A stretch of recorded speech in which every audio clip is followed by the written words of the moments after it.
आप देख रहे हैं पूर्वांचल। क्योंकि ये बताइए, मेरे ससुर के पास हम लोग थाने में बंद है, ये वीडियो मेरे देवर और ससुर के पास अहमदाबाद में कैसे पहुंचा? क्या मामला है? अनीता प्रजापति है, हम जंगल 3 नंबर 2 के रहने वाले हैं। और मेरा ज़मीनी विवाद है। मेरे ससुर के 4 पुत्र हैं। मेरे ससुर का नाम मेवालाल प्रजापति है और ज़मीन जो है जितनी भी है सब पैतृक संपत्ति है। और समय अनुसार मेरी 2 बेटियां मात्र हैं, उसके अलावा मेरा कोई बेटा नहीं है। और अब जो है मेरे ससुर का कहना है कि मेरा बेटा नहीं है, इस वजह से हमको हिस्सा नहीं मिलेगा कोई भी।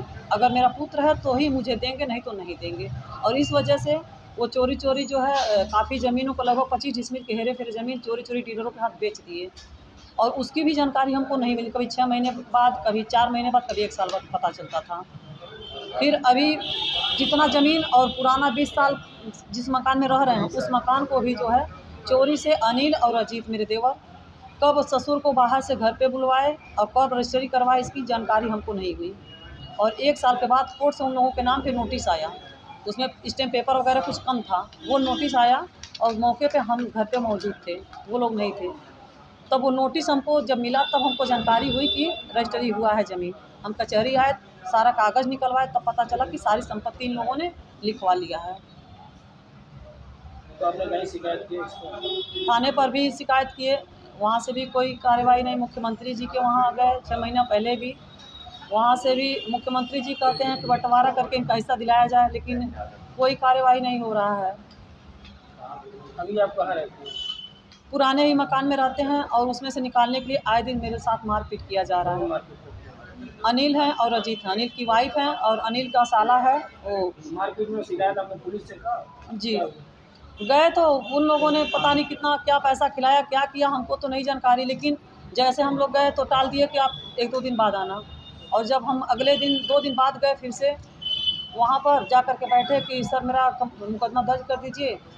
तो हमको और हमारी बड़ी बेटी को जबरन उठा कर के सीधे बंद करने के लिए लेकर जाने लगे। हमने पूछा कि क्यों बंद किया जा रहा है, हम लोगों को बैठाया जा रहा है। तो तुरंत लगे डराने धमकाने, फ़ोन हम लोगों का छीन लिया गया। पूरे दिन जो कारागार उन लोगों का कमरे का होता है, वहाँ पर हमको रखे, मेरी बेटी को पूरे दिन खड़ा रखे, बैठने तक नहीं दिए, ना पानी पीने दिए, ना वॉशरूम जाने दिए, इतना टॉर्चर किए।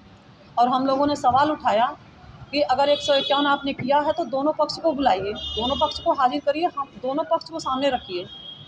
ऐसे महिलाओं को सिर्फ आप नहीं बैठा सकते हैं, ये उचित नहीं है, क्योंकि उनके तरफ से मारपीट करने वाले आदमी लोग हैं।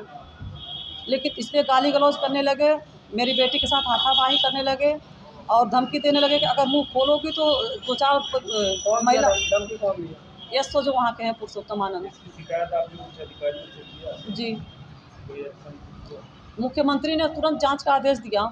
मेरी बेटी गई थी और उन्होंने कहा तुरंत कार्रवाई किया जाए। तो एसपी नाथ मेरे घर पे आए, 1 घंटे के बाद तुरंत आए थे और उन्होंने पूरी तरह से आश्वासन दिया। इन लोगों का देख करके बाहरी जो पटदार हैं वो लोग भी जो मकान के लिए ज़मीन था उसमें कब्जा करने का प्रयास करने लगे थे 6 महीना पहले। उसमें भी 100 पैसा खा करके उनका कब्जा करवाने का प्रयास किए। तो हम कब्जा नहीं करने दिए, हम अपने हाथ से अपना पैमाइश निकाले थे। शायद इस बात से उनको नाराज़गी रही होगी। अच्छा, किस थाने का मामला है? थाना पिपराइच का है।